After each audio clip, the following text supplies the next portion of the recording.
Hey, Katoras, have you heard about the sweets? Yes, sweets that help to fight chronic diseases. I had a customer that has sold NRM. Ngine testimony ukunyusisa seemelo bekana 3 months angayi ku toilet for number 2. At some stage, I just had a problem of ukuphefumula. The customer lambe kade line complain ukuthi une problem ukuthi uyachama every now and then. I struggled for 2 years with breathing. Ngagula and I was sick after my friend became sick and umngane wami wagula for only 2 weeks washona.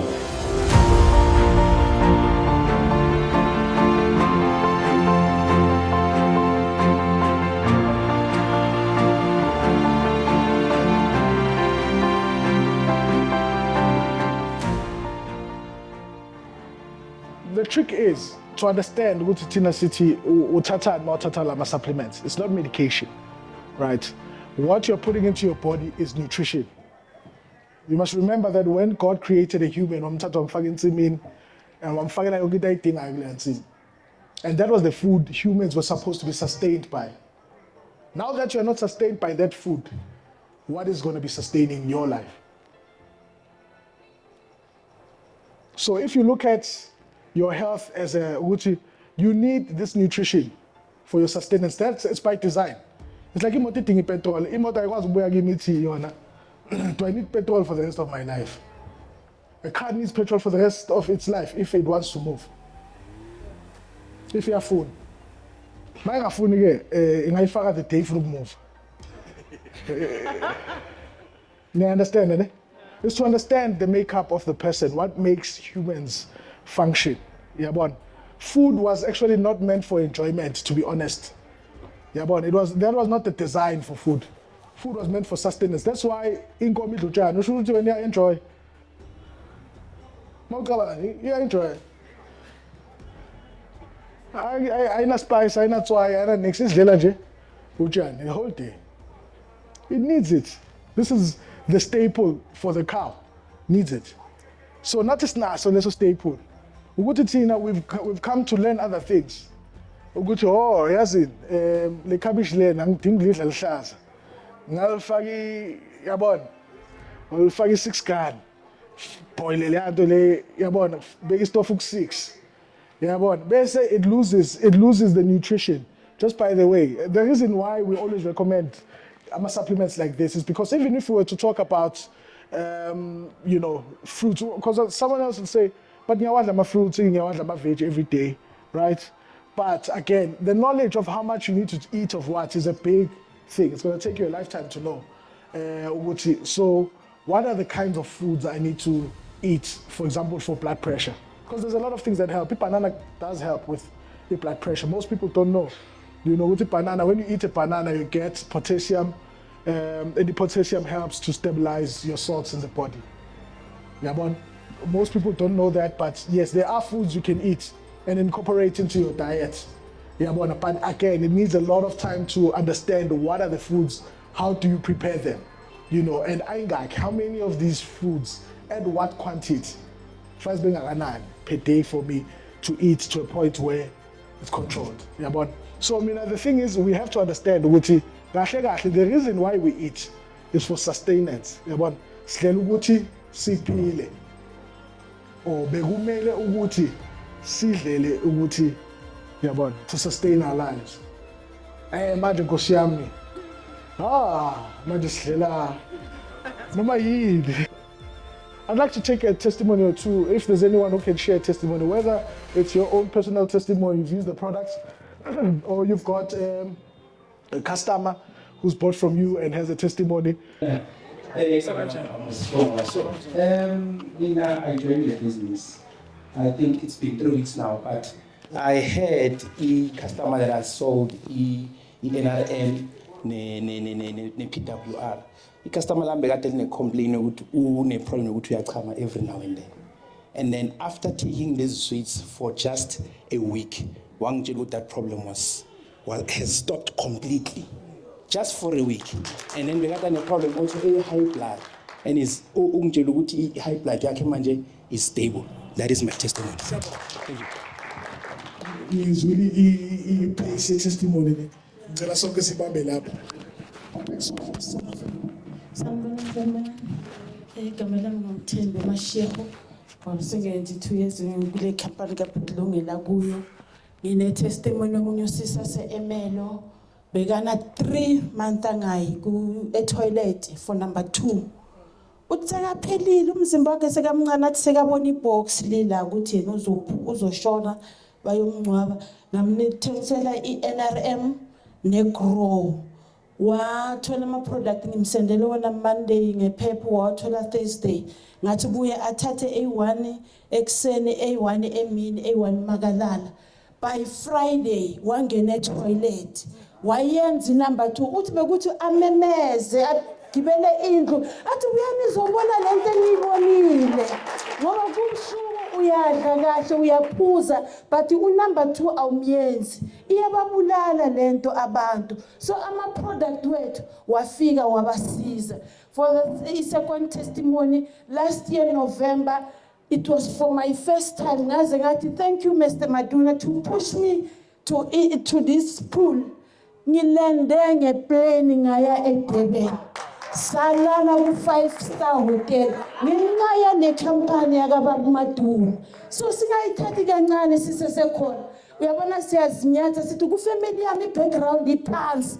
uyaziyenzela wena ubuhle uziphakamise uzifake uzongena nasentweni abazali bakho bangazange bangene kuso ngiyabonga Sanibona. oh singihamba naye Le mic yami. Hambe le mic ngicela nawe ube Le mic yetake uma. yetheke le mic. Sengi-spokesperson sanibona nonke. Igama ngomuzi wakwaVlakazi. Ngafisa ukuthi bekuleya piece manje izongishaya kancane. Ulungile ke is my childhood friend. Noma ngiyi-roadman lakhe ngishiya nga 25 years kodwa angazi childhood kodwa kanje. But ke he came into my heart when we were very young, just sizingane trying to build ourselves in music. And ngadivert again ngaya kokunye, but we kept that brotherhood. At some stage I just had a problem of ukuphefumula. I struggled for 2 years with breathing. And ulungu bese iqalile lempahla yamaswidi. Kodwa ngi-understand ngiyayibona because he's traveling, I'm traveling to the other side. So ngiyabona iposta lempahla yamaswidi. Amaswidi athini lapho ululu. Hayi anginaki lempahla yamaswidi. So my situation yokuphefumula beyenzakala bengomunye usathana othile lwana. Ibiqala between 11 ebusuku and 3 a.m. For 2 years. Be rest assured, 3 times a week I will end up lapha ekliniki yaseThera. I think kwafika kulesikhathi la I had 8 doctors sitting in front of me. Bethe mfethu thina sazi issue yakho yini.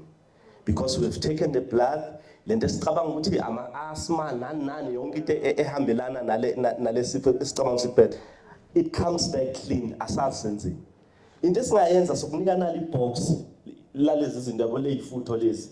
He gave me that, but every time uhlangana nale nkinga bethi awuzamele ubaba lo uthi uhlala unayo, because the reason that happened is that one time mangifika eclinic umama wavula umnyango ngoba kwakubanda bengathi bawuvala umnyango, so mangifika ngishaya umnyango lo mama wayewadonsa umnyango umuntu abaleke uzusame nawe ukuthi kwenzeni. She said to me, I don't have le pattern shop.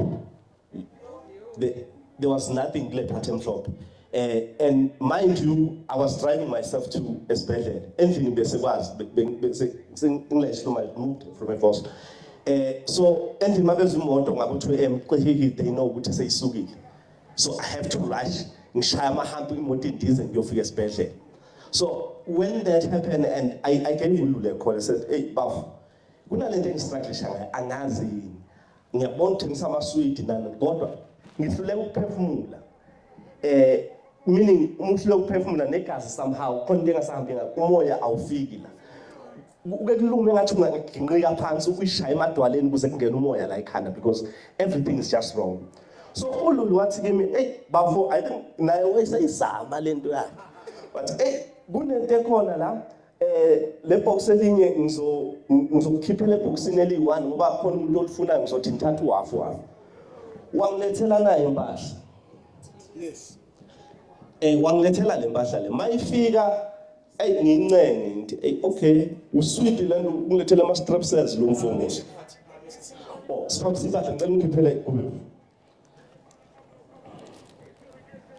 Nayi le ngqongo kayilethe.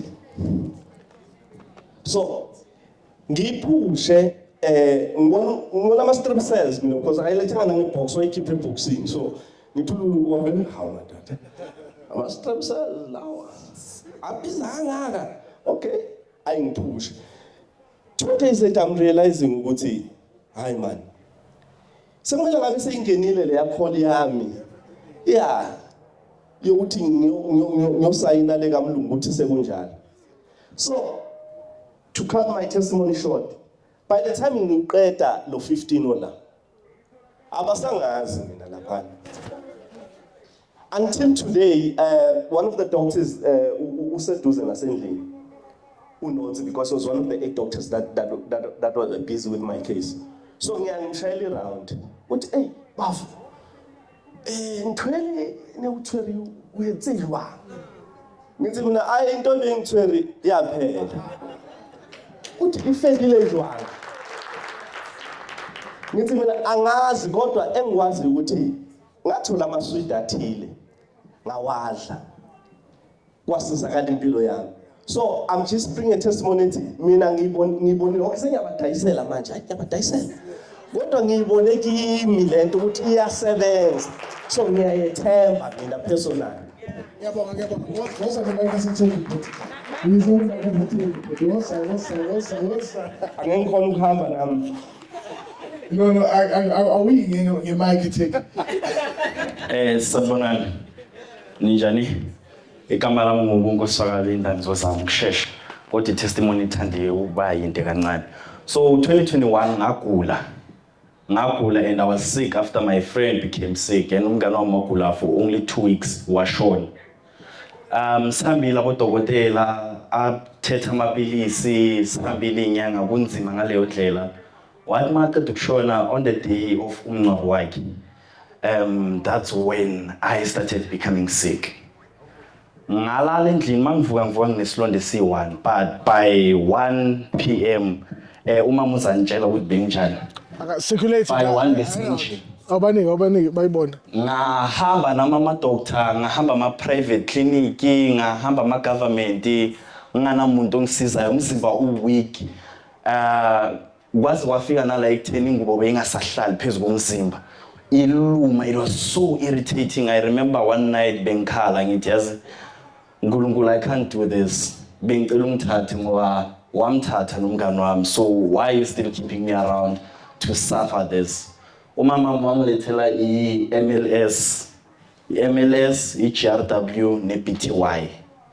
But within 3 weeks to the 4th week umzimba wami was so right. Leyilonda bezibuyele emuva bengisele kuphela ngama-scars. After let me say 5 weeks the scars were already disappearing because of iBTY. Kukhuluma umuntu ongene kule business 2021 no Mr. Madune Zuli bese sonke. But I was doubting these supplements. But after that day azange ngiphinde ngidoubt ama supplements.